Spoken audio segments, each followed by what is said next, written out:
This is NBC Nightly News with Lester Holt. Good evening and welcome to our viewers in the West. Perhaps not since the last space shuttle flight in 2011 has there been so much excitement and drama surrounding an American space launch. All eyes were on Cape Canaveral, Florida late today as the biggest rocket to fly since the Apollo moon missions lifted flawlessly off the pad. Surprising even Elon Musk, the billionaire CEO of SpaceX, which built it. The rocket was unmanned, but did carry one of Musk's Tesla sports cars aboard. The launch and a jaw-dropping landing, pushing the boundaries of technology and potentially opening new doors for space travel. Our Tom Costello is at Cape Canaveral tonight with details. As typical at T-minus 10, 7 minutes, like 9, 8. Under a perfect Florida blue sky, yet 4, another of billionaire 3, Elon Musk's 2, dreams 9, roared to life 8. today. Ignition. Liftoff. The SpaceX Falcon Heavy rocket with 27 engines thundering off the same launch pad that for decades sent Apollo and shuttle missions into space. This time, an unmanned mission to prove 3 rockets tied together could work in perfect synchrony, break the Earth's gravitational pull, and head for a journey into deep space. SpaceX Mission Control near Los Angeles, euphoric. And in a stroke of engineering genius, this. 2 of the 3 rockets returned safely to Earth for reuse, setting off sonic booms as they broke through the atmosphere and hit their targets side by side. And the Falcons have landed. It really feels like we've got a shot at going back to the moon, going to Mars, and reviving the spirit of exploration that was Apollo.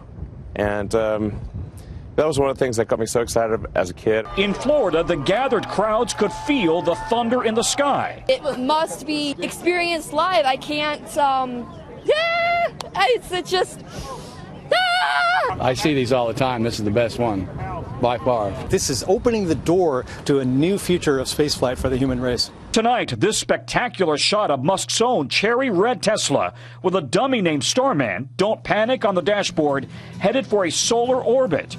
And David Bowie playing in a forever loop. Ground control to Major Tom. A little bit of Elon Musk's personality coming out there. Listen, the ultimate goal of this technology is to be able to lift satellites and cargo more cheaply up into space and maybe ultimately build on this rocket technology to take humans back to the moon and maybe even Mars. Lester? All right, must have been something to witness in person. Tom Costello, thank you. Not quite orbit, but another wild ride on Wall Street today. Dramatic swings as the Dow plunged again at the open, then rebounded before finishing up 567 points. So for everyone rushing to check those 401ks yesterday, you probably feel a bit better tonight. NBC News business correspondent Jolene Kent went down to the stock exchange to get a first-hand look at the volatility and what it means for your money. First, a plunge. You may be having a fake out. The Dow sinking 565 points at the opening bell. Just 24 minutes later, a surge into the green, up 367. Moments later, down again by 236. By the end of the day, the Dow soaring 567 points at the close. What's happening here? What's behind this rally? You got a little bit of a bounce back, really, as an opportunity. Yesterday, the market sold off a little over 4%, was a really exaggerated move. Today, once the market calmed down a little bit, you've got opportunistic trader types that are running in and buying stock. Traders say the large swings are driven by expected interest rate hikes, political uncertainty in Washington, and automatic trading set off by computers. If you get a high volatility sell-off, and we had one for 2 straight days, Friday and then again Monday, the market zigzags back and forth. In Washington, Treasury Secretary Steve Mnuchin downplayed the wild swings. We're monitoring the stock markets. They're functioning very well, and we continue to believe in the long-term impact of the stock market. I think it goes higher in the short term. There will be a big downturn. When it is, nobody knows. Financial advisor Elda DeRay tells her clients if the market's big swings are too much to take, they should reconsider where they keep their money. We all have to look at our own aversion to risk and have to be able to sleep at night. So your portfolio should reflect what you are comfortable with. Lester, these swings do seem quite dramatic, but in reality, today's gains and losses were about 2%. And remember, it is normal for stocks to drop during bull markets, and it has been a long time since the last market correction, about 2 years ago. I guess heart rate starting to return to normal right about now. That's right. All right, Jolene Kent, thank you very much. Tonight, we could be headed toward yet another government shutdown after Congress and President Trump were only able to agree to a short-term agreement to keep things running. The next deadline is Thursday before money runs out, and President Trump said today, bring it on, unless his immigration demands are met. Our chief White House correspondent, Hallie Jackson, has the new showdown on the horizon. If we don't change it, President Trump could not have been more clear. I'd love to see a shutdown. He wants an immigration deal, or else if we don't change the legislation, if we don't get rid of these loopholes where killers are allowed to come into our country and continue to kill, if we don't change it, let's have a shutdown. But the president's about the only one talking shutdown, with some Republicans to his face fighting it. We don't need a government shutdown on this. Democrats dismissive. Speaks for itself. We had one Trump shutdown. Nobody wants another, maybe except him. On Capitol Hill, there's no appetite to close the government again, but no plan right now to avoid one by Thursday. And there's still an impasse on immigration. The White House has proposed a plan that includes things like changes to family-based migration, which many Democrats find unpalatable. To sweeten the deal, the president's dangling the prospect of protecting more than just the undocumented immigrants living here under the DACA program, but also more dreamers, those who were eligible but never signed up. Chief of Staff John Kelly today swiping some as too lazy to do so.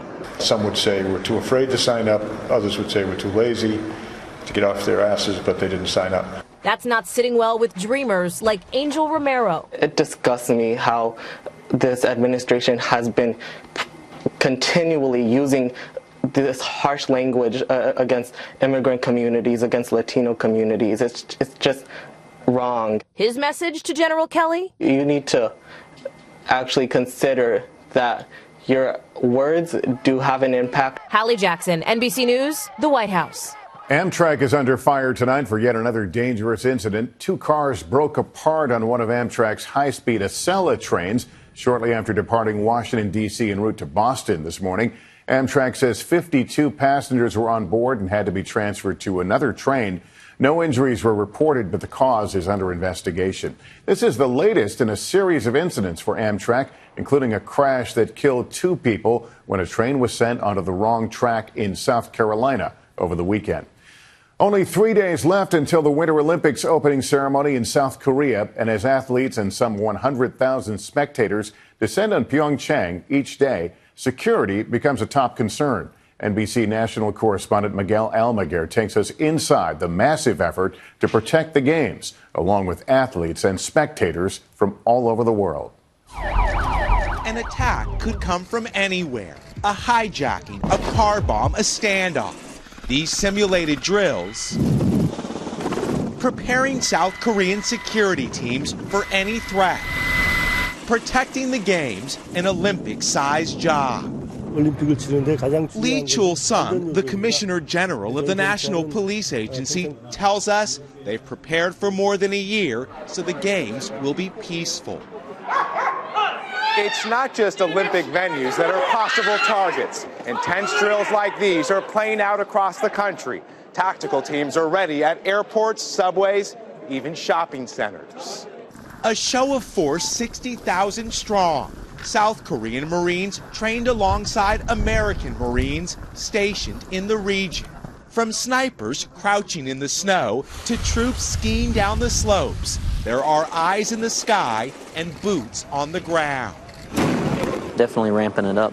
Special Agent Kevin Williams is one of the 100 U.S. State Department security agents assigned to protect more than 200 U.S. athletes and the 60,000 American spectators expected here. We always have contingency plans ranging from everything small, a fire in a venue could be one thing, all the way up to, the more extreme scenarios. The American flag is now flying over the Olympic Village. And like the athletes, these elite units have trained for years for this moment, saying tonight they are ready for anything and everything.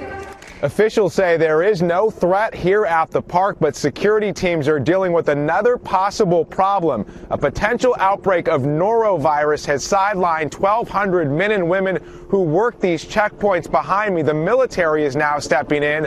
Of course, folks are trying to keep the athletes and the public safe as the games get set to begin. Lester? Miguel Almaguer in South Korea, thank you. And a program note, our live coverage from Pyeongchang begins Thursday night here on Nightly News. We hope you'll join us from there. Still ahead, a deputy gunned down, the third law officer killed in one state in recent weeks. The dramatic spike in violence there against those who wear a badge. Also, can you learn the secret to happiness inside the most popular class ever at this Ivy League school? We're back now with tragedy in Colorado. A sheriff's deputy fatally shot while on a call. He is the third law enforcement officer in the state to be killed doing his job since New Year's Eve. NBC's Steve Patterson is there and has more on this alarming rise in violence against Colorado's police. Marino department, we got an officer down, at least one officer down. Tonight, more heartbreak in the line of duty for Colorado law enforcement. In Colorado Springs, El Paso County Sheriff's deputies responding to a call for a stolen vehicle when officers were shot during a struggle with the suspect. 34-year-old deputy Micah Flick was killed. 3 other law enforcement officers and 1 civilian were wounded. The suspect killed. These are tough days to be in the profession of the front line protecting our communities. The deputy was killed on his 11th anniversary with the department, leaving behind a wife and 7-year-old twins. Family, friends stunned. He just was a good father, a loving father. Deputy Flick is now the 3rd Colorado law enforcement officer killed in the line of duty in just 37 days. Get it out of here! On New Year's Eve, Douglas County Deputy Zach Parrish was killed responding to a disturbance in a shootout with a suspect with mental health issues. In late January, Adams County Deputy Heath Gum was killed during a chase. Before this last string of shootings, Colorado had seen 8 officers killed over a decade. In all cases, the officers were wearing body armor, equipment experts say doesn't guarantee survival. It still doesn't succeed in all cases. People that are not complying with the police and who are resisting, that potential is always there for police officers. And last night, yet another somber procession in a state where the thin blue line is too often draped in black. Steve Patterson, NBC News, Colorado Springs. And there's a lot more to tell you about as we continue tonight. She won more than $500 million in Powerball, but now she says she made a huge mistake. And in the age of streaming, do you still prefer CDs? Then this news won't be music to your ears.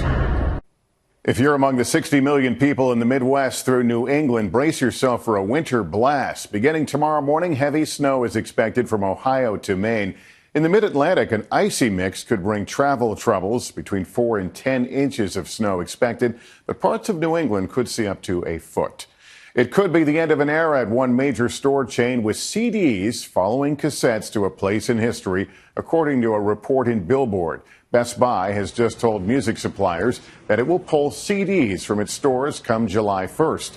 The news probably doesn't come as a huge shock as more people buy and stream music digitally. No word from Best Buy on that report, but still a moment to get nostalgic. Think winning the lottery will solve all your problems? Not so for a New Hampshire woman who won last month's $560 million Powerball jackpot. By state law, winners are made public, but she's suing to stay anonymous after signing the back of her ticket without talking to a lawyer first, which she now calls a huge mistake. She later learned she could have protected her privacy by creating a trust to claim the prize. Up next here tonight, don't worry, be happy. The class everyone is lining up to take. Finally tonight, how happy are you? And is happiness something you can learn? Yale now offers an entire course on the pursuit of happiness, and it has quickly become the university's most popular course ever. Here's our Rahima Ellis. 1 out of 4 students at Yale signed up for Psychology and the Good Life, or simply put, how to be happy. When you're happy, you're like, this happiness is going to last forever. This class is just another way of continuing tasks like why do I push myself? Why do I work hard? The growth of the class completely exceeded my expectations. Psychology professor Laurie Santos came up with the idea after research shows growing mental health problems on so many campuses. We put them in a space where they feel anxious over grades, stressed about the time they have, overwhelmed about everything they have to do, and I feel like we might be missing their potential. Each night, students have happiness homework, meditate for 10 minutes, sleep 8 hours, do something kind, and write down 5 things that you're grateful for. But don't think it's an easy A. It takes a lot of work to actually correct your old habits. She said to be happier, you have to decrease your social media usage. So how's that going? It's really, really hard. But when practiced, students say they feel better. This week I put that I'm grateful that I had 4 grandparents in my life for 15 years. And that even though I was stressed out because I had a ton of homework to do, that little pause during the day really made a difference for me. If the students take these insights to heart, they could be changing the culture in a big way. Life lessons that could help students and all of us be happier. Rahima Ellis, NBC News, New Haven, Connecticut. And we're happy you're with us tonight. That's Nightly News for this Tuesday. I'm Lester Holt. For all of us at NBC News, thank you for watching and good night.